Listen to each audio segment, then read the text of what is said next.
akan bersama-sama dalam kesempatan ini mengikuti acara penyerahan anak, dan kami persilakan keluarga Effendi untuk membawa anak mereka kepada Tuhan.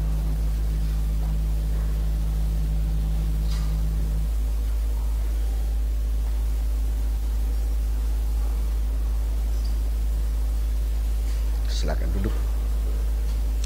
Kepada sidang jemaat ingin saya perkenalkan anak ini dengan membaca surat penyerahan anak dari Gereja Pantekosta Tabernakel dengan nomor 703-PA-L-97.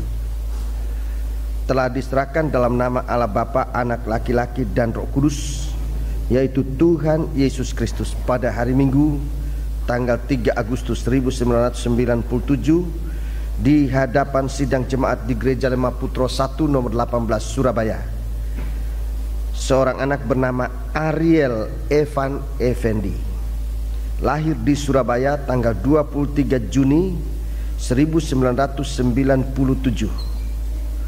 Alamat Jalan Ampera nomor 69 Jombang. Ayah Yohanes J. Effendi, Ibu Sheni Jane Ranete.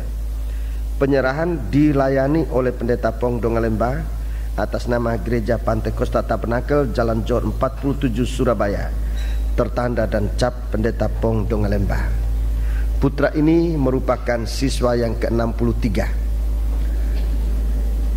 sebab dia dipanggil Tuhan sejak dari rahim dan sempat mengikuti pendidikan sekolah Alkitab di dalam rahim ibunya, dan lahir di tengah-tengah para siswa-siswi, dan dia bergaul di antara siswa-siswi selama beberapa hari sebelum nanti pada hari-hari mendatang mereka akan berjuang sesuai dengan panggilan Tuhan yang lebih jauh. Anak ini lahir di saat pendidikan terjadi, dan ini belum pernah terjadi selama 21 angkatan. Di angkatan ke-22 ini terjadilah seorang bayi yang lahir di tengah-tengah pergaulan para siswa-siswi dalam sekolah Alkitab. Anak ini dikandung muda sebelum mereka masuk di asrama, dan dengan segala kemurahan Tuhan, dan memang waktu ia masuk saya menjadi rasa takut, sebab belum pernah terjadi seorang siswi dengan keadaan mengandung ikut dalam pendidikan yang cukup berat. Sebab mereka bukan hanya diajar untuk pengetahuan Alkitab dan merubah seorang awam menjadi seorang hamba Tuhan, tetapi di bidang fisik, bidang jasmani juga cukup berat, sebab kami harus bisa mengerjakan pekerjaan mulai dari bawah sampai nanti dalam pelayanan rohani, berkhotbah dan sebagainya. Tapi mulainya semua dari bawah, semua mulai dari lantai, mulai dari tanah, mulai dari belakang, yang semuanya adalah perkara-perkara yang biasanya dikerjakan oleh seseorang yang ditugaskan sebagai pembantu dalam rumah tangga. Dan kami sudah diajarkan untuk melakukan semua itu, sebab nanti untuk menjadi seorang pemimpin harus tahu segala seluk-beluk apa yang sedang terjadi, apa saja yang bisa dijangkau. Kecuali memang sudah tidak terjangkau, itu memang kami tidak dapat mengelak itu, bahwa masih banyak kekurangan kami. Bahkan di dalam pelayanan, dalam pekerjaan masih banyak hal-hal yang belum kami tahu. Tetapi apa saja yang bisa dilatih, bisa diajar, kami akan lakukan itu. Demikian para siswa-siswi ini sudah diajar. Sekarang setelah mereka akan pergi, terserah sejauh mana saudara memiliki pelajaran itu sebagai harta, atau ada yang merasa sebagai siksaan, ada yang merasa sebagai sesuatu hal yang tidak penting. Masing-masing ada pada kebebasan saudara. Tapi kalau saudara menganggap apa yang saudara alami di dalam selama pendidikan merupakan sesuatu hal yang dapat dipertahankan, maka di suatu waktu saudara akan melihat itulah kekayaan yang tidak bisa saudara beli.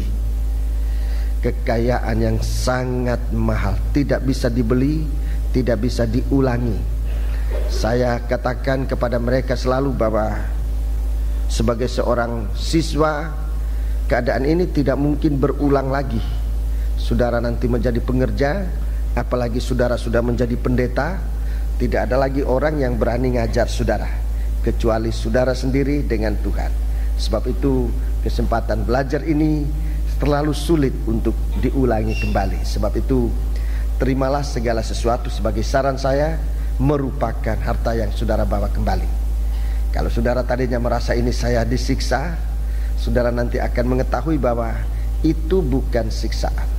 Demikianlah cara Tuhan untuk memberikan sesuatu yang sangat bernilai dalam kehidupan saudara sekalian. Mari, untuk saudara kita Ariel, dia seorang bayi tapi sudah saudara kita, saudara Ariel Evan Effendi. Saya akan membaca ayat dalam 1 Petrus pasal 3. 1 Petrus pasal 3, kita membaca ayat, mulai ayat yang ketiga berbunyi demikian. Terpujilah Allah dan Bapa Tuhan kita Yesus Kristus, yang karena rahmat-Nya yang besar telah melahirkan kita kembali oleh kebangkitan Yesus Kristus dari antara orang mati kepada suatu hidup yang berpengharapan.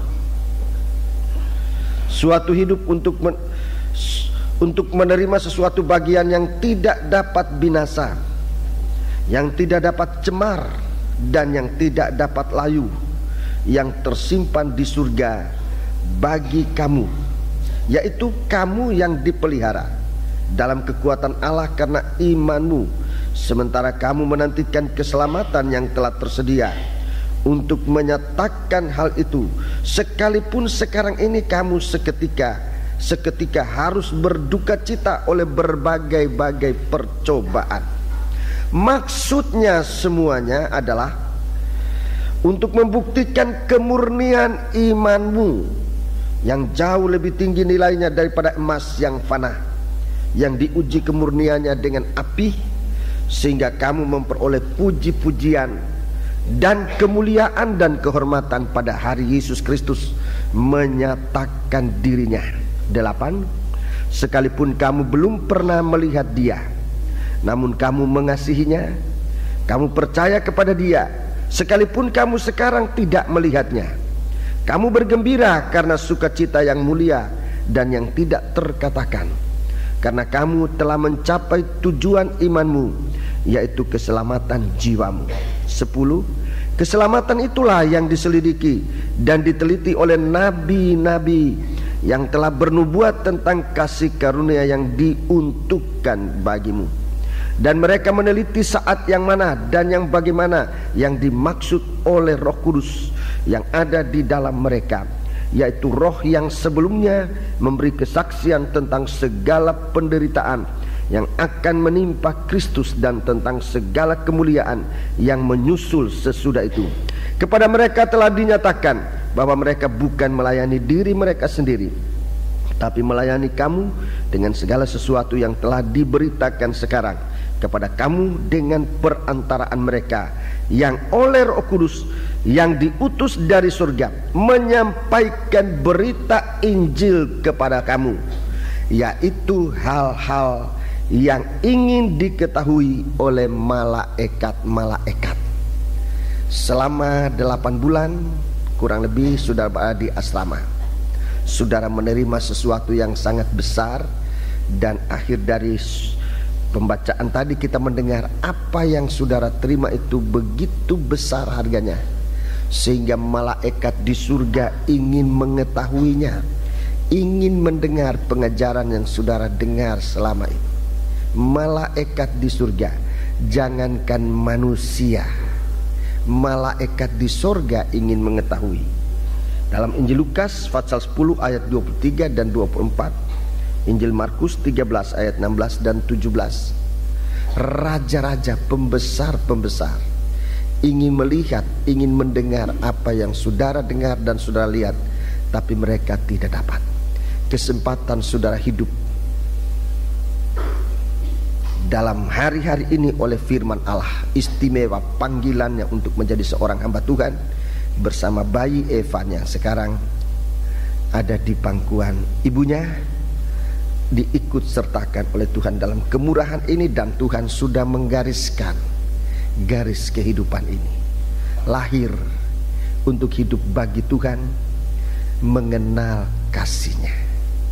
Itu garis hidup anak ini. Lahir bagi Tuhan untuk mengenal kasih-Nya secara jelas. Sekarang dia belum melihat, sekarang dia belum mendengar, sekarang dia belum mengetahui. Di saatnya kasih yang ada dalam dia akan tumbuh, dan itulah kehidupannya. Tuhan kiranya memberkati putra ini, dan biarlah Tuhan bertumbuh bersama dia sampai Tuhan datang kembali. Itulah penggarisan Tuhan dalam firman-Nya untuk hidup anak ini. Sidang jemaat bangkit berdiri. Para tua-tua saya mohon hadir ke depan. Bapak Tandayu menyertai saya.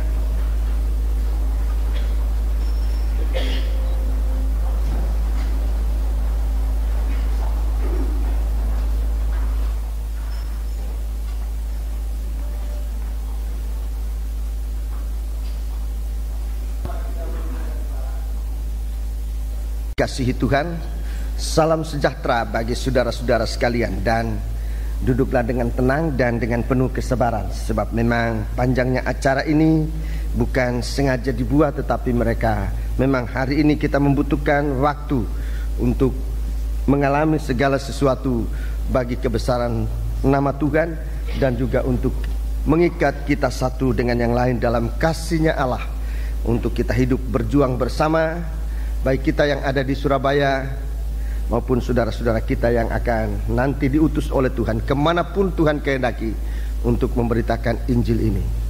Dan kebaktian ini merupakan kebaktian perpisahan secara tempat, tapi kita justru menjadi satu di dalam Dia. Kita akan tinggal di sini, dan saudara-saudara kita, para siswa-siswi Lempinel, segera akan pergi diutus oleh Tuhan. Pada besok sudah mereka akan ada yang sudah berangkat ke tempat tujuan, dan iringilah mereka dalam doa supaya pelayanan ini, di mana semakin hari ini tantangan semakin berat, tapi kalau kita saling mendoakan, Tuhan akan menolong kita sekalian. Kita pun berdoa untuk menjaga kepercayaan Tuhan yang ada pada kita untuk dipakai oleh Tuhan sebagai pelaksana dari pendidikan sekolah pendidikan Alkitab, di mana membentuk para siswa-siswi menjadi seorang hamba Tuhan. Dengan waktu yang sangat singkat, saudara-saudaraku, mereka sudah memiliki begitu sangat padat tentang firman Allah. Setiap hari mereka digembleng berjam-jam tentang firman Allah. Diajar bukan hanya untuk mengetahui, tetapi bagaimana bisa menemukan rahasia firman Allah. Itu yang sangat penting, sebab kalau hanya mengetahui, tidak perlu kita mengadakan sekolah Alkitab, cukup kita berkirim surat, memberikan arti-arti dari ayat-ayat, tapi mereka akan bagaikan sungai yang tidak punya sumber. Mereka ini, saudara-saudaraku, kalau mereka sudah memanfaatkan waktu yang 8 bulan ini, sebenarnya mereka sedang digali, sedang dibor, untuk dari mereka ini nanti akan timbul mata air yang mengalir. Mata air yang mengalir, yang membasahi tanah sekitar aliran sungai, untuk dapat ditanami dan tumbuh serta berbuah-buah. Aliran sungai itulah sesama manusia, itulah sidang jemaat, di mana seorang hamba Tuhan dapat mengaliri, seorang hamba Tuhan dapat mengaliri sidang jemaat. Bagaimana hamba Tuhan merupakan sumber atau tidak, saudara-saudaraku, itu akan menentukan berkat dalam sidang jemaat. Kalau hamba Tuhan tidak menjadi mata air yang mengalirkan berkat Tuhan, mengalirkan air kehidupan, maka sidang jemaat itu otomatis akan kering. Tapi kalau seorang hamba Tuhan menjadi hamba Tuhan yang bersumber, firman Allah itu bersumber dari kehidupan seorang hamba Tuhan yang diturunkan oleh Tuhan dari surga, maka sidang jemaat akan terpelihara bagaikan ladang yang senantiasa penuh dengan kesenangan, kegembiraan, kesukaan. Ladang yang disirami untuk sekalipun musim panas, saudara-saudaraku, sekalipun bumi ini kekeringan, tapi setiap pribadi di mana mata air kehidupan itu ada, mereka akan tetap berbuah-buah seperti yang disebutkan dalam kitab Mazmur pasal yang pertama. Saudara-saudara akan menjadi mata air yang mengalirkan air di sekitar, di tengah-tengah sidang jemaat, supaya anggota sidang jemaat itu bagaikan pohon yang tumbuh di tepi sungai, yang tidak akan berhenti berbuah sekalipun musim panas. Dia akan berbuah setiap kali. Itu yang disebutkan di dalam kitab Mazmur pasal 1. Itu sebabnya saudara di sini, selama di sini saudara digali oleh firman Tuhan untuk sampai Tuhan menemukan hati saudara. Kalau hati saudara ditemukan oleh firman Tuhan, dari situlah Tuhan akan memancarkan air kehidupan. Itulah firman Allah. Puji Tuhan. Apa yang saudara terima selama 8 bulan, saudara-saudaraku, harus dikembangkan untuk pelayanan kita sampai Tuhan datang. Kita tidak tahu berapa tahun, tetapi sampai Tuhan datang. Kalau saudara membuka hati sampai firman Allah menyentuh hatimu, saya percaya apa yang saudara terima itu tidak akan habis. Bukan untuk membanggakan diri, tapi sebagai suatu kesaksian, saudaraku, bahwa apa yang sempat firman Allah kerjakan dalam hidup saya hampir 40 tahun yang lalu, di mana firman Allah masuk sampai di hati. Ada begitu banyak perkataan-perkataan firman yang masuk dalam hati, dan itu bersumber sampai hari ini. Sampai hari ini saya mulai terkesan dengan guru saya waktu itu. Saya terkesan dengan seorang guru yang saya ketemukan di sekolah Alkitab, adalah almarhum Pendeta Injono. Dia yang sudah dipakai oleh Tuhan menyalurkan firman sampai di dalam hati. Dan begitu saya menemukan dia dan Tuhan ada di dalam dia, saya begitu menetapkan hati. Saya telah menemukan seorang guru yang bisa mendidik saya, dan itu saya ikuti sampai akhirnya. Ya, meninggalkan kita pengajaran-pengajaran itu. Saudara-saudaraku, yang saya terima dalam sekolah Alkitab waktu itu masih berupa kursus selama 3 bulan. Itu sempat menyentuh hati. Dan kesaksian ini adalah firman yang sempat menyentuh hati. Itu bagaikan suatu kekuatan yang akan memancarkan air kehidupan, yang akan mengalir sampai Tuhan datang kembali. Puji Tuhan. Itu sebabnya jangan lengah dalam mengikuti firman Tuhan. Para sidang jemaat saya sampaikan, sebab di satu waktu kita tidak ada kesempatan berkumpul semacam ini, di firman Allah yang sudah menjamah saudara sampai di dalam hati, itu akan membuka mata air kehidupan yang akan memancar kemanapun kita pergi. Dan Tuhan katakan kita menjadi berkat. Saudara-saudaraku, sepatah kata yang Tuhan berikan kepada Ibrahim sudah merupakan mata air kehidupan sampai pada hari ini. Dari hati seorang yang beriman, itulah Ibrahim, memancar berkat sampai hari ini. Keluarlah engkau dari negerimu, dari rumah bapamu, dari kaum keluargamu, ke tempat yang akan kutunjukkan kepadamu. Aku akan memberkati engkau dan jadilah engkau berkat. Hanya ini firman Allah kepada Ibrahim. Tetapi itu sudah menjadi sumber berkat untuk seluruh dunia sampai pada hari ini. Tuhan sudah menyebarkan berkat ini sampai kepada kita, dari bangsa ke bangsa, dari tahun ke tahun, bahkan sampai nanti Tuhan akan datang kembali. Berkat Ibrahim tidak akan berkesudahan. Berkat dari hati seseorang yang sempat disentuh oleh firman Allah. Puji Tuhan. Kita akan membuka Wahyu pasal yang ke-8. Wahyu pasal yang ke-8.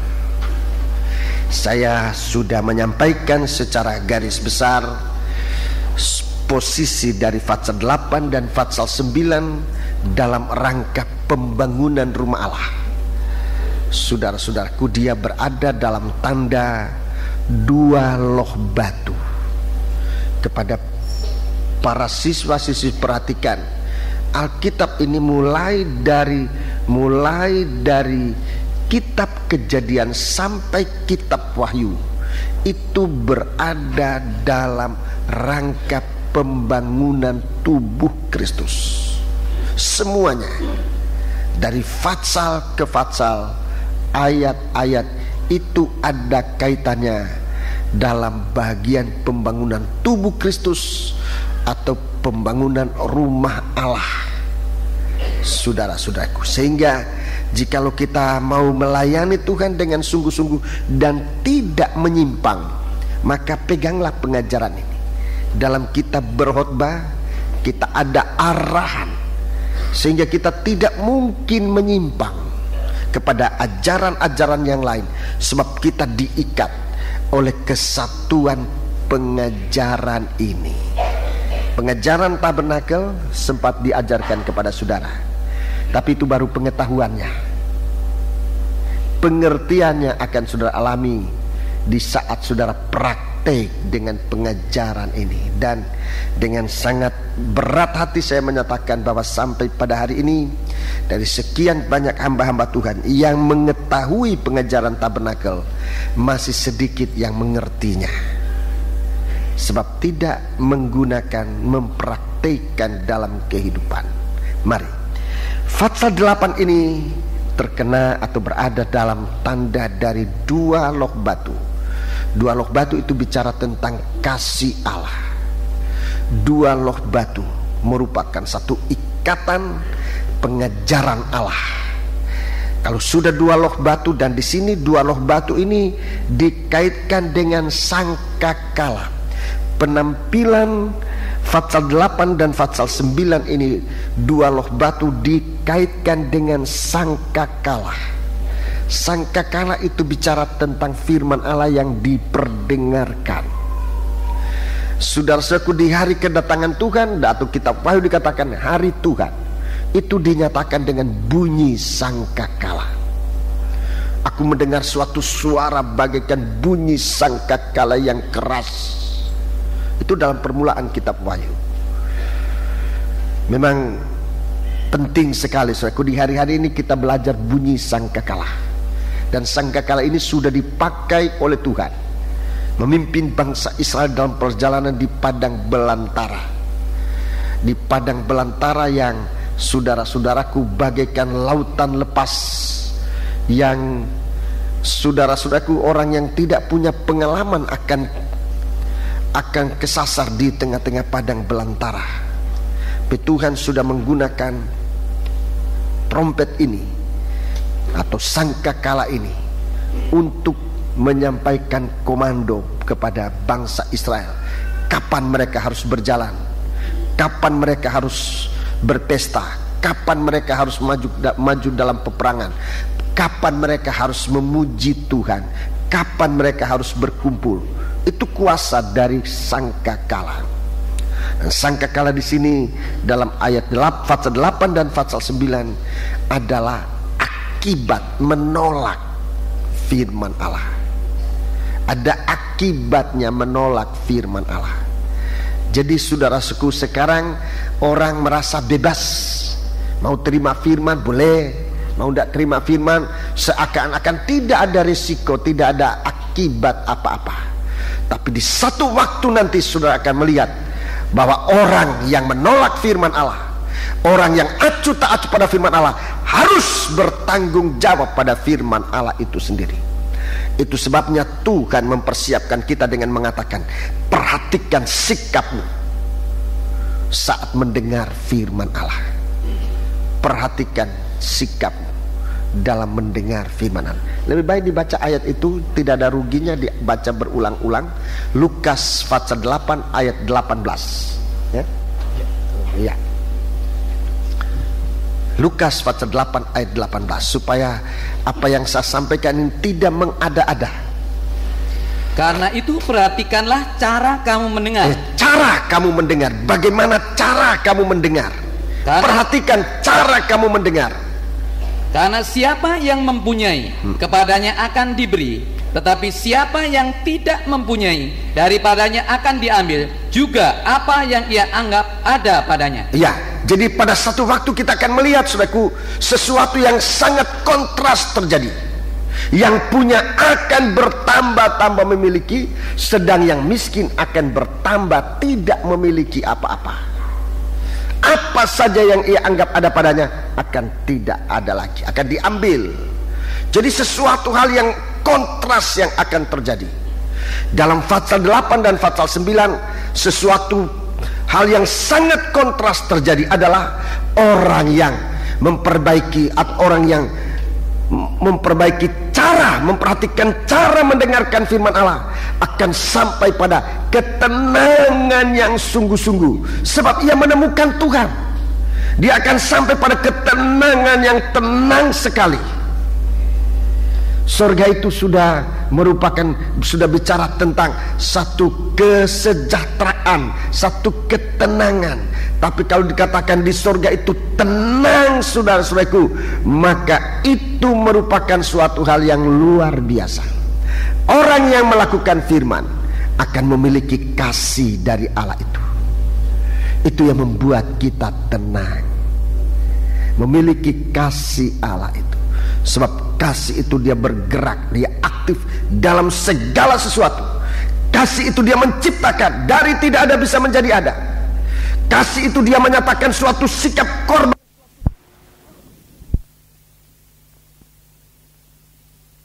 itu mengampuni kita dalam segala sesuatu.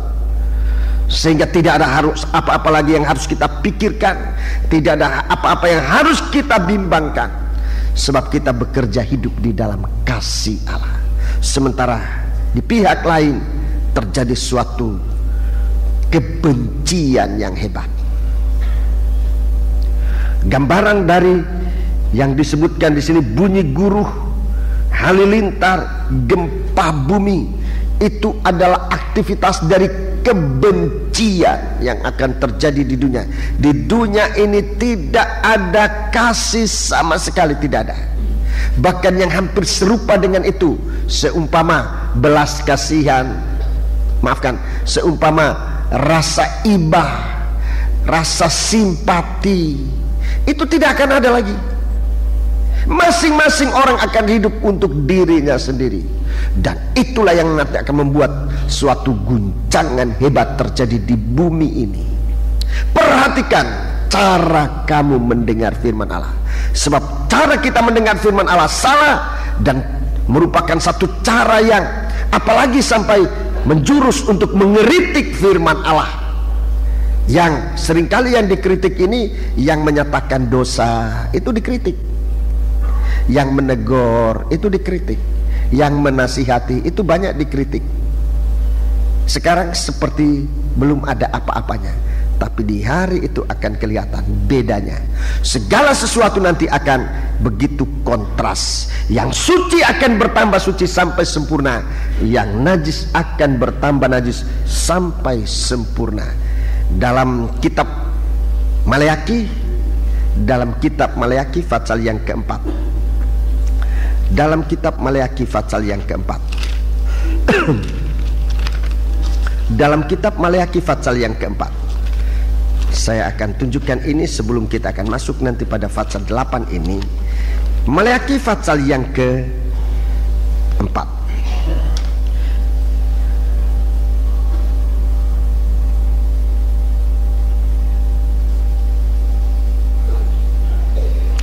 atau kita mulai membaca pasal 3 ayat 18 kemudian masuk pasal 4.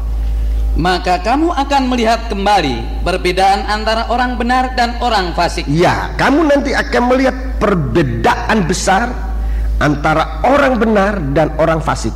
Antara orang yang beribadah kepada Allah, antara orang yang beribadah kepada Allah, yang sekarang ini banyak kali diolok, bahkan bukannya mustahil, sering difitnah. Gereja apa itu, sudah tiap hari ke gereja, 1 minggu 1 kali kan sudah cukup.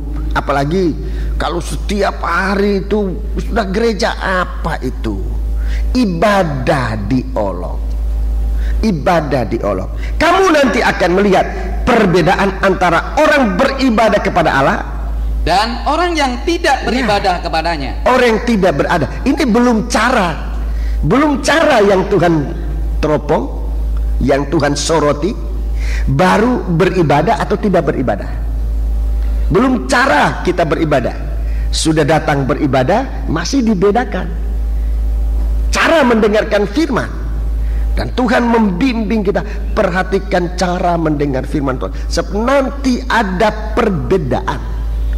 Ayat 1 pasal 4. Bahwa sesungguhnya hari itu datang, menyala seperti perapian. Ia akan menyala seperti api. Maka semua orang gegabah. Ya, semua orang gegabah ini orang sembrono. Dan setiap orang yang acuh tak acuh ini orang gegabah. Orang yang tidak sungguh-sungguh mendengarkan firman Allah. Orang gegabah. Dan setiap orang yang berbuat fasik menjadi seperti jerami dan akan terbakar oleh hari yang datang itu. Nah, orang-orang gegabah ini, mereka akan menjadi seperti jerami yang dibakar. Seperti jerami yang akan dibakar, tidak liwat menjadi arang, langsung jadi abu. Kalau kayu dibakar, masih ada proses perantara, menjadi arang dulu.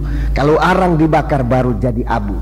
Tetapi jerami begitu dibakar, langsung jadi abu. Mereka seperti jerami. Itu artinya tidak ada kesempatan untuk menyesal, untuk bertobat lagi, tidak ada kesempatan. Seperti jerami, begitu kena api langsung jadi abu.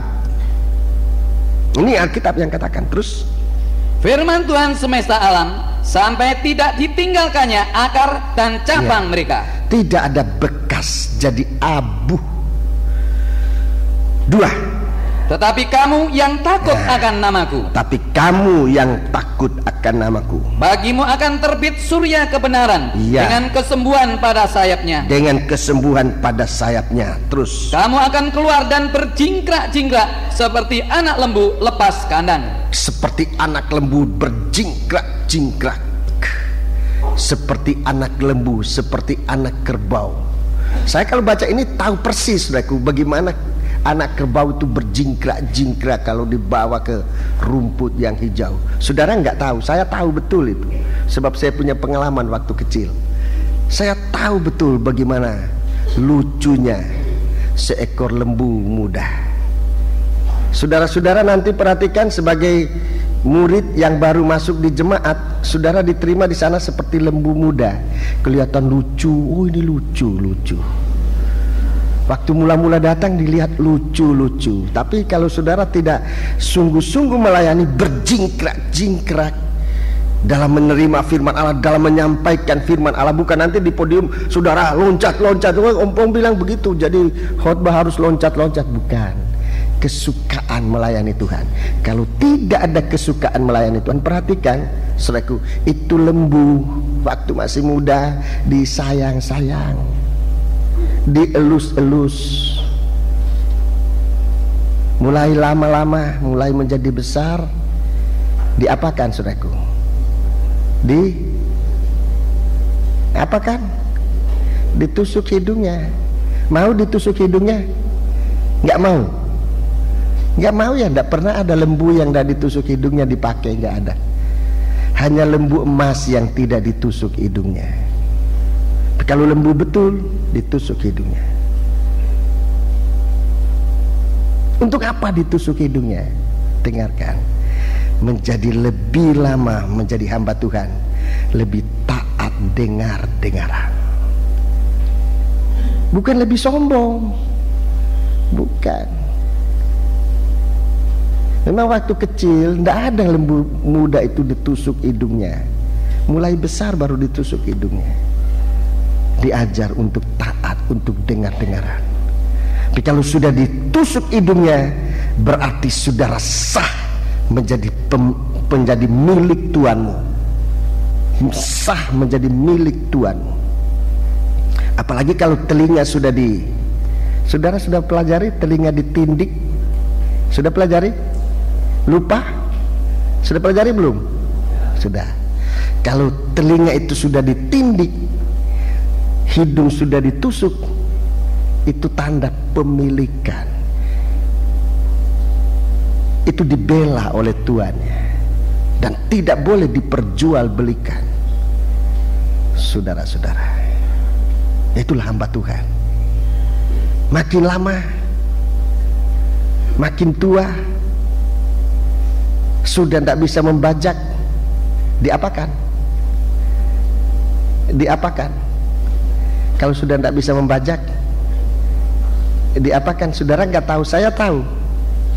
Kalau lembu tua sudah tidak bisa membajak, disembeli. Disembeli.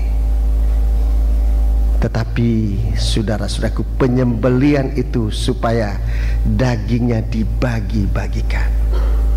Selama saudara hanya seekor lembu, saudara hanya membajak sebidang tanah. Tapi kalau saudara disembeli dan dagingnya disebarkan, setiap orang yang suka datang membeli dan itu tersebar kemana-mana, Injil itu lebih meluas karena saudara rela sampai pada perobekan daging. Jadi kalau lembu itu yang berjingkrak-jingkrak itu baru ditusuk hidungnya, memang nilainya sudah tinggi. Tapi akan lebih tinggi lagi kalau dia sudah disembeli, dagingnya akan dibagi-bagikan.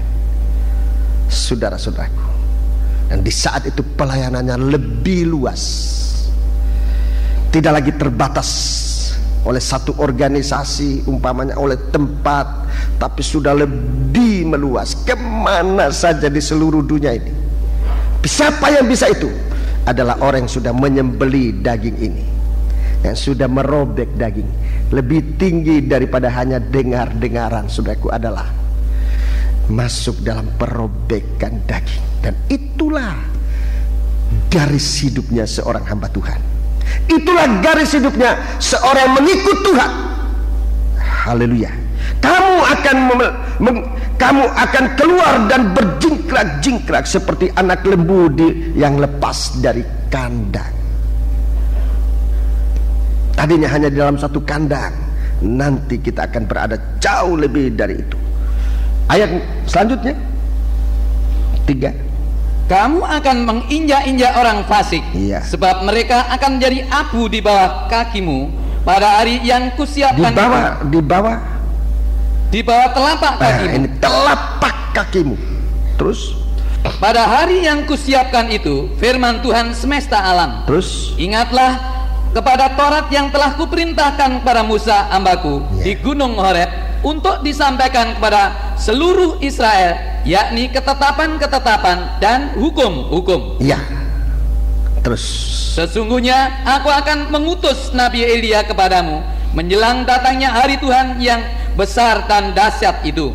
Maka ia akan membuat hati bapa-bapa berbalik kepada anak-anaknya dan hati anak-anak kepada bapa-bapanya, supaya jangan aku datang memukul bumi sehingga musnah. Iya. Wahyu Fatsal yang ke-8, Tuhan bicara kembali tentang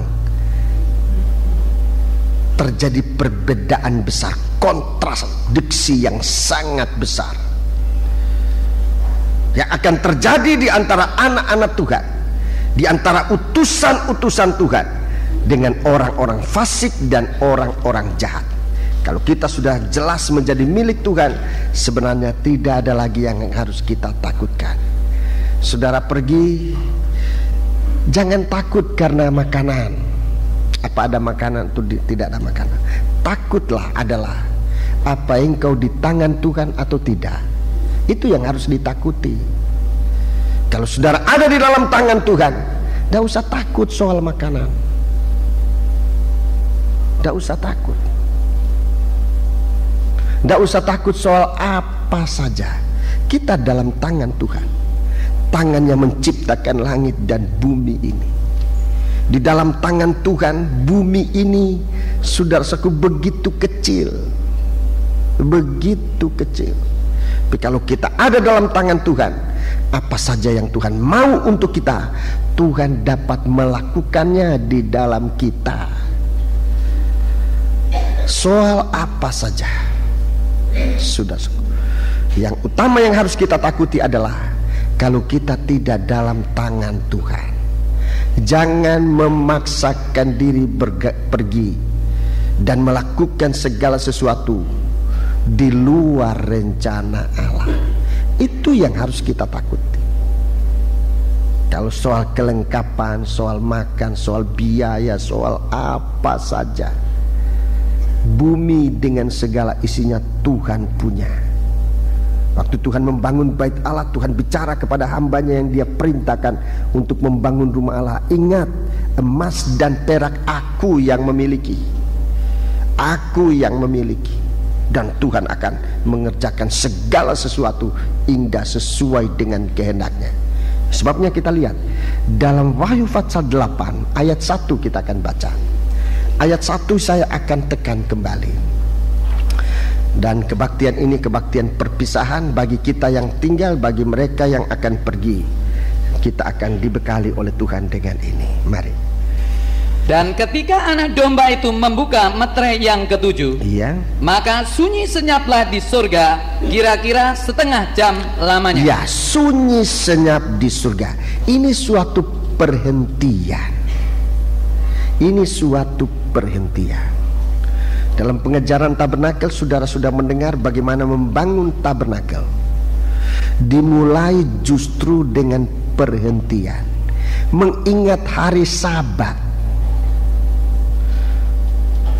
Tahbisan itu, saudara-saudaraku, tahbisan yang tadi sudah katakan tentang tahbisan, yang diajarkan di sekolah Alkitab tentang tahbisan, tentang bagaimana melayani Tuhan. Permulaannya adalah dari perhentian. Perhentian di sini bukan berhenti tidak bekerja. Perhatikan, Sabat bukan berarti berhenti tidak bekerja, tapi berhenti di dalam pekerjaan. Itu suatu perhentian. So kita akan mengerjakan pekerjaan-pekerjaan ini sesuai dengan perintah Tuhan. Ingat akan hari Sabat untuk kamu menyucikan, mengagungkan. Itu perhentian. Di sini Tuhan tunjuk tentang perhentian. Dan pasal 8 ayat 1 ini Sabatnya mempelai. Ini perhentian mempelai. Pasal 8 ayat 1 ini adalah perhentian mempelai. Hari yang ketujuh, saudara-saudaraku, Allah berhenti dari pekerjaannya untuk menyempurnakan pekerjaan dia. Kejadian pasal 2. Negeri Kanaan adalah perhentian bangsa Israel dari perjalanan 40 tahun lamanya mengembara di padang belantara masuk ke negeri Kanaan. Perhentian bagi bangsa Israel. Tapi Wahyu pasal 8 ayat 1, puncak dari pembukaan meterai, puncak dari pekerjaan Roh Kudus. Meterai itu Roh Kudus.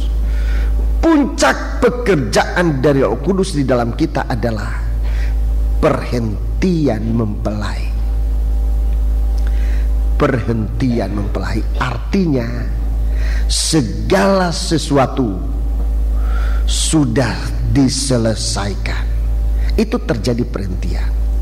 Segala sesuatu terselesaikan. Saudaraku, proses perobekan daging itu terselesaikan. Itu puncaknya nanti. Dan kalau ini memuncak, pelayanan kita memuncak sampai yang tadi saya katakan, kita dicocok hidung sampai penyembelihan, baru terjadi suatu perhentian. Selama hidup, arti dari hidup itulah bergerak, aktif. Itu orang hidup.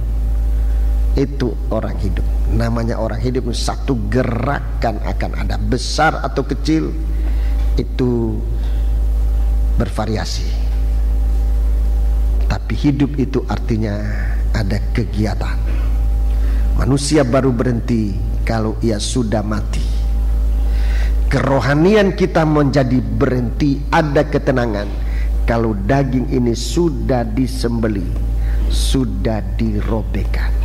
Ini perhentian mempelai, perhentian di mana dosa tidak sempat menguasai kita lagi. Itu perhentian mempelai.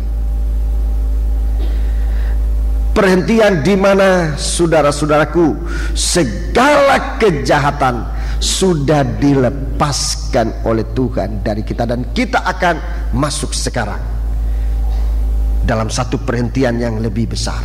Coba tolong. Ada 3 tingkat perhentian mempelai ini. Ada 3 tingkat perhentian mempelai. Terus ke bawah, ya. Di dalam gambar ini ada 1 Romawi, tunjukkan. 2 Romawi, kemudian 3 Romawi. Ini tingkat-tingkat perhentian mempelai. 1 Romawi, perhentian di dalam Yesus. Tunjukkan. 1 Romawi, ya. Itu zaman, garis itu garis zaman. Kita sekarang berada di dalam zaman di mana kita berada perhentian di dalam Yesus. Sebelum kita bekerja, Tuhan panggil kita. Injil Matius pasal 11 ayat 28 ini dibaca. Ini perhentian di dalam Yesus. Ini perhentian di dalam Yesus. Tolong baca. Marilah kepadaku semua yang letih lesu dan berbeban berat, ya. Aku akan memberi kelegaan kepadamu. Ya, memberi kelegaan, memberi perhentian kepadamu. Terus, pikulah yang kupasang dan belajarlah padaku, ya. Karena aku lemah lembut dan rendah hati, ya. Dan jiwamu akan mendapat ketenangan. Ketenangan ini, ketenangan sunyi senyap, perhentian. Terus, sebab kuk yang kupasang itu enak dan bebanku pun ringan. Ya. Ini perhentian sekarang di dalam Tuhan, dan ini dikerjakan oleh Tuhan di dalam Roh El Kudus. Di dalam Roh Kudus, dan ini memberikan kita kekuatan, kemampuan untuk bisa melakukan apa saja. Perhentian. Hasil kita bekerja, dengar baik-baik. Hasil kita bekerja, ulangi, hasil atau buah kita bekerja ditentukan sebesar apa perhentian di hati kita. Itu yang menentukan. Bukan berarti tidak usah ada kegiatan ini, ada aktivitas, tapi buah yang sesungguhnya yang dinantikan oleh Tuhan adalah hasil dari perhentian kita di dalam Yesus Kristus. Ada buah, dan buah itu berbeda. Buah anggur dan buah anggur berbeda. Ada buah anggur yang bisa dipersembahkan kepada Tuhan, tapi ada buah anggur yang asam, yang tidak bisa dipersembahkan kepada Tuhan. Sebab kalau kita bekerja tanpa perhentian, itu sangat berbahaya. Coba kita baca di dalam kitab Nabi Yesaya pasal yang kelima. Ini orang bekerja tanpa perhentian, hasilnya lain. Tapi kalau kita datang kepada Tuhan untuk menerima damai sejahtera dari Dia, dan dengan hati damai ini kita bekerja, hasilnya lain. Coba kitab Nabi Yesaya pasal 5, kita membaca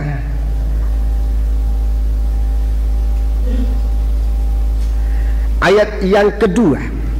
Ia mencangkulnya dan membuang batu-batunya, ya. Dan menanaminya dengan pokok anggur pilihan, ya. Ia mendirikan sebuah menara jaga di tengah-tengahnya dan menggali lubang tempat memeras anggur. Sekarang perhatikan selanjutnya kalimat-kalimat ini. Lalu dinantinya supaya kebun itu menghasilkan buah anggur yang baik. Lalu dinantikannya supaya kebun itu menghasilkan buah anggur yang baik. Tetapi yang dihasilkannya ialah buah anggur yang asam. Yang dihasilkannya buah anggur yang asam. Buah anggur yang asam sebetulnya bukan asam busuk, bukan hanya asam busuk, sudah asam busuk lagi. Ini orang bekerja dengan tidak ada perhentian. Perhatikan, tidak ada perhentian digambarkan seperti batu-batu itu ada di dalam hatinya, ya. Iri hati itu tidak memberi perhentian. Sungutan itu tidak memberi perhentian. Tidak puas itu tidak memberi perhentian. Kalau kita bekerja dalam keadaan semacam itu, ada hasilnya, tapi hasilnya tidak baik. Yang menentukan buah yang bisa kita terima dalam pelayanan kita adalah sejauh mana kita ada perhentian. Melayani apa saja, melayani apa saja, saudara. Kalau dengan sungut-sungutan, kalau dengan iri hati, kalau dengan ambisi, kalau dengan emosi, saudara-saudaraku, hasilnya hanya anggur busuk. Dengarkan, ini anggur busuk. Ayat 7. Ini anggur busuk. Sebab kebun anggur Tuhan semesta alam ialah kaum Israel, dan orang Yehuda ialah tanaman kegemarannya. Dinantinya keadilan. Perhatikan, ini buah yang baik, keadilan. Kalau kita bekerja dengan hati yang tenang, bisa ada pertimbangan yang benar. Pengadilan dia punya simbol, saudaraku, adalah neraca. Adil. Ini kebenaran. Dinantikannya keadilan, tetapi hanya ada kelaliman. Ya, ini kalau bekerja dengan emosi, dengan keinginan, dengan ini tidak ada perhentian. Hasilnya adalah kelaliman. Dinantinya kebenaran, tetapi hanya ada keonaran. Hanya ada keonaran. Itu sebabnya sekarang ini kita harus datang kepada Tuhan. Jangan bekerja sebelum saudara datang kepada Tuhan lebih dahulu. Datang kepada Tuhan. Para imam-imam, seluruh sidang jemaat yang ambil bagian dalam pelayanan, sebelum melayani apa-apa, datang kepada Tuhan. Kalau saudara tidak sempat lagi berdoa berjam-jam, dan memang itu bukan yang menentukan, tetapi di dalam Tuhan, di dalam Yesus, segala sesuatu lakukan dan katakan di dalam nama Yesus. Itu perhentian. Sebab kalau kita bekerja di dalam Yesus, adil, pasti adil dan benar. Keadilan yang maha tinggi adalah menyelamatkan orang berdosa, membenarkan orang salah, orang berdosa lewat pengampunan. Itu keadilan yang maha tinggi, saudara-saudaraku. Kalau orang benar dibenarkan, itu adil. Orang salah disalahkan, itu adil. Tetapi kalau orang salah dibenarkan lewat pengampunan, itu maha adil. Itulah cara Allah bekerja. Itulah cara Allah bekerja. Sebab itu datang kepada Yesus sebelum lebih jauh melayani Tuhan. Dan setiap kali ada kesempatan melayani Tuhan, datanglah kepada Yesus. Tuhan memberikan engkau damai, dan dari damai ini engkau bekerja adil dan benar. Ini perhentian zaman sekarang. Kita berada pada tahun 1997. 3 tahun lagi kurang lebih, tahun 98, 99, tahun 2000, kurang lebih hanya tinggal 3 tahun lagi. Kita akan masuk pada abad ke-21. Selalu saya katakan, dari segala bidang kehidupan manusia ini sudah siap mengantisipasi. Tahun yang ke-2000 akan ada perubahan besar. Kita akan masuk. Dan dalam Alkitab, saudara-saudaraku, hitungan Alkitab, ini hitungan Alkitab, saudara-saudaraku, dan kebenarannya hanya akan ditentukan oleh Alkitab sendiri, bukan oleh manusia. Dan saudara-saudaraku, kalau hitungan Alkitab abad ke-21 adalah abad kerajaan Kristus di bumi ini. Saudara-saudaraku, suatu keadaan yang akan berubah besar, seperti perubahan zaman Allah Bapa ke zaman Allah Anak. Ada perubahan besar, saudara-saudaraku, ada perubahan besar yang dikatakan di dalam Alkitab. Zaman Allah Bapa dimulai dari sepasang mempelai. Sepasang mempelai, Adam dan Hawa, itu permulaannya.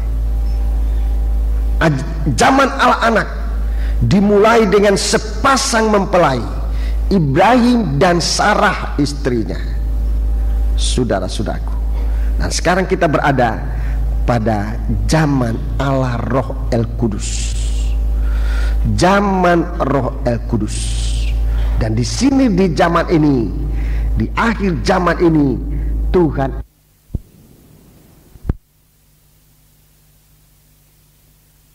saya mohon perkataan ini diikuti dengan baik-baik. Di zaman akhir ini Tuhan akan menampilkan mempelainya dalam keadaan benar dan adil. Orang yang masih hidup sampai di saat itu akan mengalami keobahan besar saat Yesus datang kembali. Diobatkan dalam sekejap mata. Dan Alkitab mengatakan untuk memerintah bersama dengan Dia 1000 tahun lamanya di bumi ini. Saudara-saudara, dan ini kita menghadapi itu. Zaman sekarang kita harus berada di dalam Yesus. Tolong. Iya, zaman angka 1 pertama ini supaya kita hidup di dalam Yesus, mati atau hidup di dalam Yesus. Berbahagialah orang yang mati di dalam Tuhan, di dalam Yesus sejak sekarang ini. Tuhan katakan hidup di dalam Yesus, mati di dalam Yesus. Hanya tinggal kurang lebih 3 tahun ini kita akan menghadapi tahun yang ke-2000, yang semua bidang hidup, bidang masyarakat di bumi ini memperkirakan bahwa akan terjadi suatu perubahan besar. Haleluya. Kita gereja Tuhan menghadapi itu. Sekarang bagaimana? Apa sudah ada perubahan atau belum? Dari keadaan fasik sudah diubah oleh Tuhan atau belum? Kesempatan ini sangat singkat. Saya tidak bicara tentang Yesus datang hari apa, tidak. Tetapi hari ini sementara kita mendengarkan firman Allah, masukkan kehidupanmu di dalam Yesus. Masukkan nikahmu di dalam Yesus. Masukkan ibadah dan pelayanan di dalam Yesus. Seperti Yesus beribadah sebagai imam besar dan melayani, demikian kita harus di dalam Yesus. Itu perhentian. Jangan puas karena sudah disebut orang Kristen, sebab nyatanya banyak orang Kristen tanpa Kristus. Jadilah orang Kristen di dalam Yesus Kristus. Jadilah hamba Tuhan di dalam Yesus Kristus. Jadilah anak-anak Tuhan di dalam Yesus Kristus, di dalam keadaan damai dan sentosa. Datang kepadaku. Undangan ini masih berlaku sampai saat ini. Dan satu waktu tidak ada lagi undangan ini. Satu waktu kita, waktu-waktu orang-orang lengah sekarang ini akan datang, baru memohon, Tuhan bukakan kami pintu. Kalau pintu sudah tertutup, tidak ada yang bisa membuka lagi. Kalau pintu bahtera sudah ditutup, Nuh tidak punya kuasa untuk membuka pintu itu. Sebab yang menutup pintu adalah Allah sendiri. Yang nanti akan membukakan pintu itu juga hanya Allah. Nuh tidak berkuasa. Kunci di dalam tangan Tuhan. 5 anak dara yang bodoh datang mengetuk pintu. Tuhan bukakan kami pintu. Aku tidak kenal kamu. Di akhir zaman akan banyak orang berseru-seru, Tuhan, Tuhan, Tuhan. Sampai mereka menunjukkan, kami sudah melayani, kami sudah ini dan itu. Tapi Tuhan katakan, undur daripadaku, hei kamu yang mengerjakan kejahatan. Saudara-saudaraku, kunci dalam tangan Tuhan. Sementara Tuhan masih membukakan pintu, masuk pada pintu itu. Nanti suami tidak mampu untuk membukakan pintu untuk istrinya, nggak mampu kalau pintu sudah ditutup. Istri tidak mampu membukakan pintu untuk suaminya, sekalipun yang berseru di luar pintu itu adalah suami atau istrinya yang ia kasihi di bumi ini. Tapi kasihnya hanya kasih daging, hanya kasih sebatas daging, tidak mengasihi, memikirkan bagaimana suami atau istrinya masuk dalam damainya Allah di dalam Tuhan. Anak tidak bisa membukakan pintu untuk ayah atau ibunya. Bapak tidak bisa membukakan pintu untuk anak-anaknya. Apalagi hanya tinggal teman, kenalan, saudara-saudara. Tidak ada kemampuan lagi. Sekarang ini perhentian di dalam Yesus harus kita gunakan. Sebab perhentian ini akan mengangsur, akan beralih pada 1000 tahun lamanya. Sesudah zaman Allah anak ini, sesudah zaman Allah Roh Kudus ini, akan ada satu zaman. Hanya 1000 tahun, tidak 2000 tahun seperti zaman Allah Bapa, tidak 2000 tahun seperti zaman Allah anak, tidak 2000 tahun seperti zaman Allah Roh Kudus. Hanya ada 1000 tahun kerajaan di mana Allah Yesus akan bertindak sebagai raja di atas segala raja. Banyak orang bertanya, siapa mempelainya, siapa rakyatnya? Ini banyak kali orang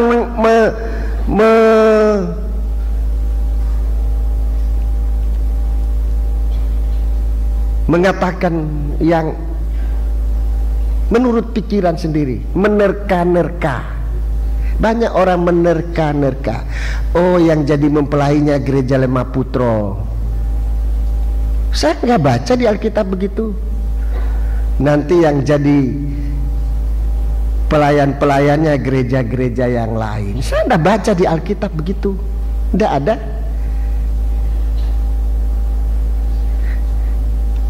Yang jadi mempelainya adalah gereja Tuhan yang ada di dalam Yesus. Gereja Tuhan yang ada di dalam Yesus, gereja Tuhan yang dibangun atas dasar yang betul, gereja Tuhan yang masuk dalam proses penyucian sampai pada penyempurnaan. Itu yang masuk di dalam Yesus. Tolong ya. Jadi yang pertama itu di dalam Yesus. Orang-orang di dalam Yesus itu nanti akan masuk pada perhentian yang kedua. Itu 1000 tahun kerajaan damai. Siapa yang masuk di sana? Siapa yang masuk di sana? Orang-orang yang ada di dalam Yesus. Yang tadi saya katakan suatu kehidupan yang tumbuh pada dasar yang kuat. Dan sekarang iblis tahu rencana ini. Bagaimana gereja Tuhan nanti akan masuk dalam kerajaan 1000 tahun. Iblis tahu betul itu. Sebab itu iblis mau merobohkan gereja Tuhan di hari-hari ini. Bukan gedungnya, gedungnya tidak terlalu berarti buat setan, tidak terlalu berarti. Itu sedikit sekali artinya buat setan. Hanya dengan maksud kalau gerejanya dirobohkan, imannya guncang. Tapi yang sebenarnya ia merobohkan bukan gedungnya, imannya. Apa yang dirobohkan? Supaya tidak bertobat kembali saja kepada dunia. Di hari-hari lalu orang Kristen dan Kristen kelihatan belum peperangan itu baru apa namanya, kampanye. Orang Kristen juga ikut-ikut punya 3 bendera. Dia sudah lihat, oh ini hari apa? Hari merah bawa bendera merah. Ke bendera putihnya nggak ada. Hari hijau bawa bendera hijau. Cuma cilakannya kalau disebut, coba sebut salah satu ayat dari Al-Quran. Oh bisa-bisa salah sebut. Bahaya itu. Sebab ujiannya nanti yang baru lalu belum diuji, nanti akan diuji. Tidak lihat benderanya aja. Coba sebut Allah, menyebut Allah aja sudah beda, lain. Coba sebut Allah, kita selain menyebut Allah daripada bacaan yang sebenarnya. Kita nggak bisa itu. Hanya mereka, oh ini bukan, ini hijaunya tidak betul ini. Ya,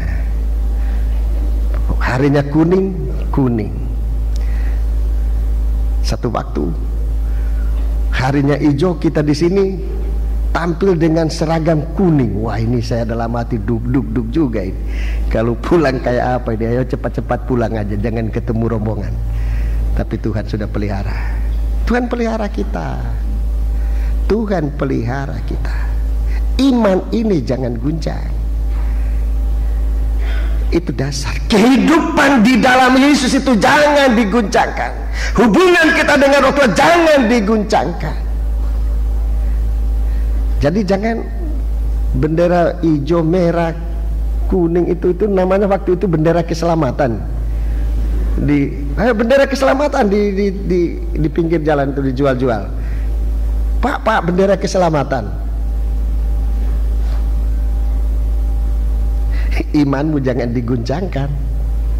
Siapa yang ada di dalam Yesus, dialah yang akan masuk pada perhentian yang kedua. Dialah yang akan masuk pada perhentian yang kedua itu. 1000 tahun di mana salibnya Tuhan, salib sudah diganti dengan mahkota. Semua di situ disebutkan raja-raja dan imam-imam dan mempelai. Hanya itu yang saya baca di dalam 1000 tahun itu. Saya tidak bisa memberikan studinya pada pagi hari ini, tapi saya nunjukkan aja. Dalam kerajaan 1000 tahun orang Kristen itu, dia disebut imam-imam. Sebab Yesus imam besar. Sebab itu sekarang jadi imam-imam. Saudara-saudaraku, jangan keluar masuk. Takutnya di saat saudara keluar, pintu untuk masuk ke yang kedua itu, ke perhentian kedua ditutup. Itu yang bahaya. Sebagai orang Kristen setia, sekarang ini setia, sebab di sana ukurannya nanti hanya siapa yang setia sampai pada akhir, ia akan selamat. Setia. Kepandaianmu mungkin kurang, kebisaanmu mungkin berkurang sedikit, bagaikan talenta, bagaikan mina itu hanya miliki satu, tapi setia pada yang satu itu akan membawa engkau masuk pada perhentian 1000 tahun. Sebab di sana Yesus akan menjadi raja, rakyatnya adalah raja-raja. Dia akan menjadi imam besar, dan kita semua menjadi imam-imam yang melayani Tuhan. Dan yang paling akhir adalah dia mempelai laki-laki. Kita adalah mempelai wanitanya. Itulah yang saya baca isinya. Warga kerajaan 1000 tahun itu orang setia. Setia menjadi imam, setia menjadi raja. Itu artinya setia dalam pergumulan melawan dosa sampai pada akhirnya. Rasul Paulus katakan, kamu belum sampai berdarah dalam pergumulan melawan dosa itu. Rasul Paulus, dia tunjukkan bagaimana gigihnya perlawanan, kuasa perjuangan seorang yang nanti akan diangkat oleh Tuhan menjadi raja-raja, yang untuk kemudian akan tampil sebagai pemenang yang bermahkota.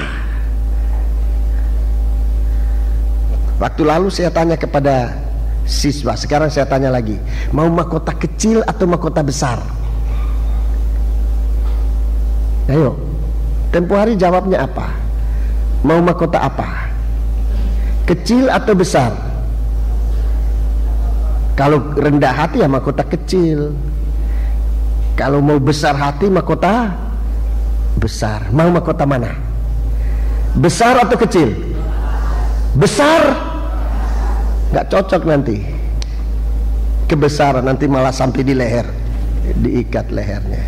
Sebab mahkotanya kebesaran. Mahkota yang cocok aja ya. upah peperanganmu, menerima mahkota salib diganti mahkota. Itu karcis sekarang. Itu karcis kita sekarang. Hak penuh yang diberikan oleh Tuhan untuk masuk dalam kerajaan anaknya. Itu karcis salib. Itu nanti akan merupakan mahkota, diganti oleh Tuhan menjadi mahkota untuk berada dalam kerajaan 1000 tahun. Iblis sangat tidak senang melihat ini, sebab di hari itu, di saat itu, selama 1000 tahun, tunjukkan, selama 1000 tahun yang kedua itu iblis dibelenggu, iblis diikat. Itu sebabnya kerajaan itu disebut kerajaan damai, sebab musuh kita itu iblis sudah dikalahkan, sudah dibelenggu, dan orang-orang fasik juga ditahan 1000 tahun lamanya. Mereka tidak bangkit. Semua orang yang masuk dalam kerajaan 1000 tahun ini adalah orang setia. Kalau ia pun mati, sekarang ini ia mati di dalam Tuhan, ia akan dibangkitkan. Coba tunjuk gambarnya, ya, pada permulaan itu. Tidak. Coba. Nah, supaya kelihatan. Taruh, ya, saya tunjuk. Di titik, taruh di situ. Iya. Di sini namanya kebangkitan pertama. Siapa yang bangkit di situ?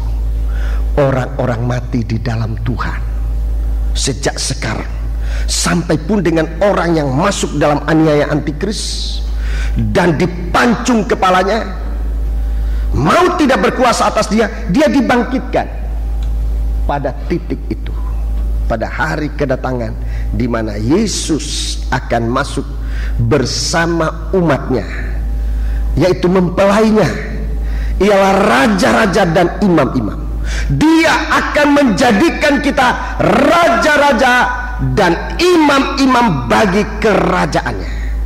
Itu dalam Wahyu pasal 1 ayat 5-6, ya. Dia akan menjadikan kita menjadi raja-raja dan imam-imam. Wahyu pasal 19 ayat yang ke-6 sampai 9, kita mempelainya. Jadi inilah isinya. Jadi 1000 tahun kita di dalam kerajaan damai. Setan dan semua orang jahat masuk selama 1000 tahun dibelenggu. Saudara baca itu dalam Wahyu pasal 20, Wahyu pasal 20 ayat 1 sampai dengan ayat yang ketiga. Itu setan dibelenggu 1000 tahun lamanya. Nah, orang-orang inilah yang disiapkan oleh Tuhan. Kemudian sesudah 1000 tahun, ya, sesudah 1000 tahun, tunjukkan.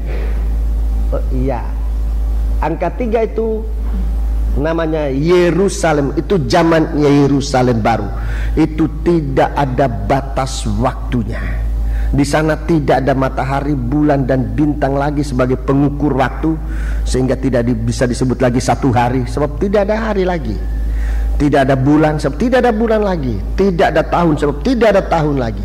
Selama-lamanya kekal. Selama-lamanya kekal. Itu Yerusalem. Coba titiknya, tunjuk titiknya. Iya, dari titik ini permulaannya. Pada titik ini terjadi, perhatikan, orang-orang yang mati di luar Yesus dibangkitkan. Pada titik ini orang-orang jahat itu dibangkitkan. Setan juga dilepaskan dari belenggunya. Tetapi itu bukan kebangkitan. Alkitab mengatakan itulah permulaan kematian yang kedua. Jadi yang kebangkitan itu hanya satu kali. Hanya satu kali kebangkitan. Disebutkan kebangkitan pertama, tapi kebangkitan itu memang hanya satu kali. Coba tunjukkan kebangkitan pertama di mana? Coba tunjukkan. Iya, kebangkitan orang-orang benar. Hanya satu kali. Jadi kalau nanti dalam kerajaan 1000 tahun saudara tidak bertemu si A atau kita tidak bertemu si A dan si B, berarti si A dan si B itu tidak dibangkitkan. Dia sudah disiapkan untuk masuk dalam api neraka. Di saat 1000 tahun ini tidak ada kesempatan lagi untuk bertobat, tidak ada lagi. Kenapa? Sebab darah Yesus sudah tidak bekerja lagi. Saat gereja Tuhan disempurnakan, korban makanan dan korban sembelian berhenti.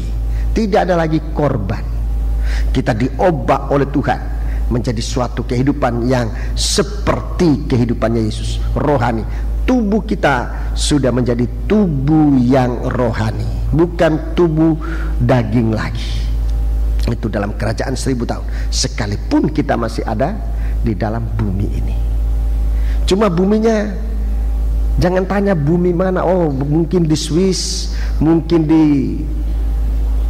New Zealand, mungkin di Amerika atau di Afrika. Tidak ada seorang pun yang tahu. Itu dirahasiakan oleh Tuhan. Satu bumi yang disediakan oleh Tuhan untuk mempelainya hidup damai. Jadi ada urutan ini. Dari kerajaan 1000 tahun baru dipindahkan ke yang ketiga, ya, Yerusalem baru yang kekal di surga. Itu baru di surga. Itu baru kehidupan kita di surga, di Yerusalem baru. Wahyu Fatsal yang ke-21 dan 22 itu suasana Yerusalem baru. Dan disitulah tujuan kita. Itu tujuan kita. Seperti Tuhan menciptakan Adam dan Hawa, ditaruh oleh Tuhan di dalam Firdaus. Kerajaan 1000 tahun itu bersuasanakan Firdaus. 1000 tahun, tunjukkan 1000 tahun. Kerajaan 1000 tahun itu suasananya suasana Firdaus yang pernah dinikmati oleh manusia hanya sedikit waktu lamanya. Nanti akan diturunkan, akan dikembalikan lagi oleh Tuhan untuk sepasang mempelai, yaitu Kristus dan sidang jemaatnya. Seperti di Taman Eden, Firdaus zaman dulu, Adam dan Hawa berada di Firdaus. Sekarang kita nanti akan berada di Firdaus, di mana setan tidak ada lagi. Tapi di situ adalah kerajaan Kristus dan umatnya. Umatnya itulah mempelainya. Itu sebabnya saudaraku, beribadahlah sungguh-sungguh kepada Tuhan sekarang ini. Tidak ada lagi waktu untuk kita bermain-main. Tidak ada waktu untuk, dan Rasul Paulus katakan waktu ini adalah zaman apa? Zaman darurat. Masa ini masa darurat. Masa darurat. Kita sedang disiapkan untuk masuk dalam perhentian di dalam Yesus Kristus. Dan saudara nanti akan melihat, saudara nanti kita akan melihat, kalau kita sekarang di dalam Yesus, sementara guncangnya bumi ini, kita tidak ikut-ikutan guncang. Tidak ikut-ikutan guncang. Sekarang sudah mulai banyak guncangan. Ekonomi guncang, kenegaraan guncang, kekacauan bumi pun guncang. Tapi keguncangan ini, saudara-saudaraku, bagi kita, biarlah membawa kita, memberi kita suatu peringatan untuk segera masuk di dalam, dulu waktu zaman Nuh, segera masuk di dalam bahtera. Saudara-saudaraku, di zaman Lut segera keluar dari Sodom dan Gomora. Di zaman sekarang segera masuk di dalam Yesus Kristus, keluar dari Babel ini, supaya kita jangan terkena hukuman bersama dengan Babel ini. Itulah firman Allah yang disampaikan kepada kita. Sebab itu, sementara ada kesempatan, gunakanlah kesempatan ini. Jangan bilang aku masih muda, sebab waktu itu berjalan cepat. Jangan bilang juga aku sudah tua, sudah terlambat. Tidak ada istilah muda, tidak ada istilah tua. Tapi Tuhan katakan, kalau hari ini engkau mendengar suaraku, janganlah mengeraskan hatimu. Masuklah di dalam Tuhan Yesus Kristus untuk menjadi imam-imam dan orang-orang yang berperang melawan dosa, menjadi raja-raja, sampai kita menjadi mempelai wanitanya, dan kita akan masuk ke Yerusalem baru. Puji Tuhan. Apapun yang terjadi, semua sifatnya sementara. Kalaupun saudara menderita sekarang ini, tidak untuk selamanya. Kalau sudah berada di dalam Yesus, kalaupun harus meninggalkan dunia oleh karena maunya Tuhan, Tuhan mengumpulkan kita bersama dengan Dia. Sekarang yang utama adalah zaman kita, zaman masuk di dalam Yesus. Jangan di luar Yesus. Jangan di luar Yesus. Nikahmu jangan di luar Yesus. Anak-anakmu kumpulkan dalam bahtera ini. Semua kita masuk dalam bahtera, supaya kita jangan tertuduh pada waktu itu. Kenapa papa enggak bilang? Kenapa anakku kamu enggak bilang? Kenapa saudara enggak bilang? Kenapa pendeta enggak bilang? Sekarang saya bilang, sekarang saya berseru. Terserah saudara. Kita bangkit berdiri. Haleluya.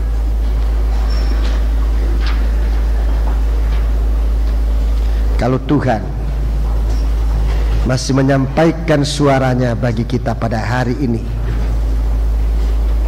kalau kita masih sempat mendengar suara Tuhan, jangan seorang pun mengeraskan hati. Haleluya.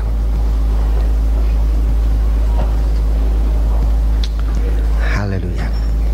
Biar kerinduan kita kepada Tuhan,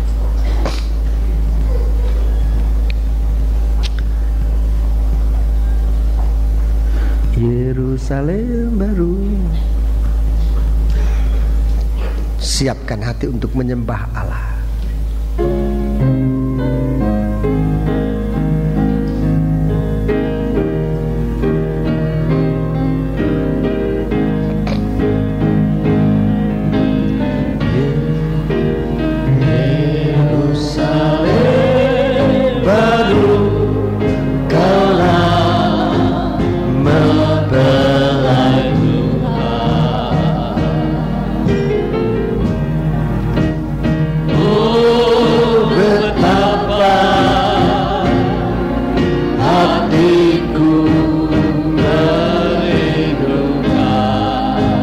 Tapak, 3 langkah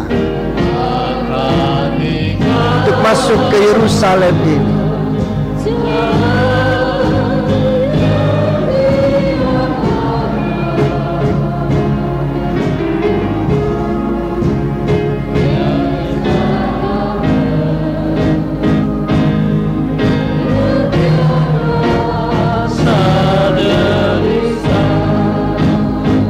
Haleluya.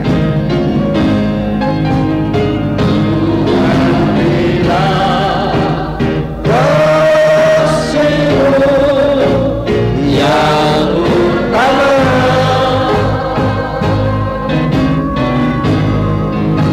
agar daku menjadi mempelaimu.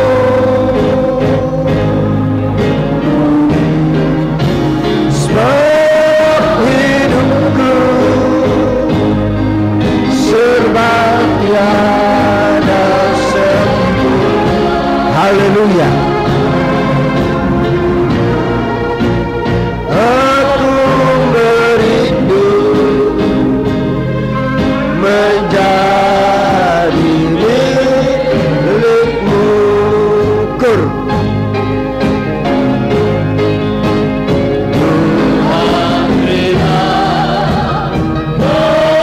Haleluya. Haleluya.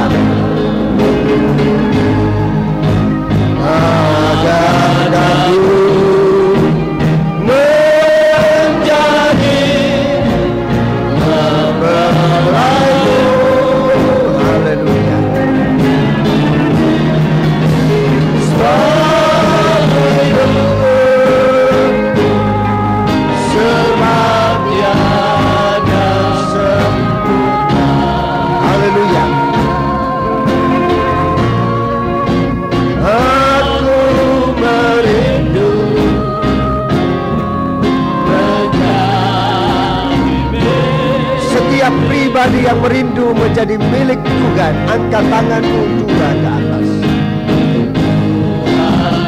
Haleluya. Nyatakan kerinduan ini.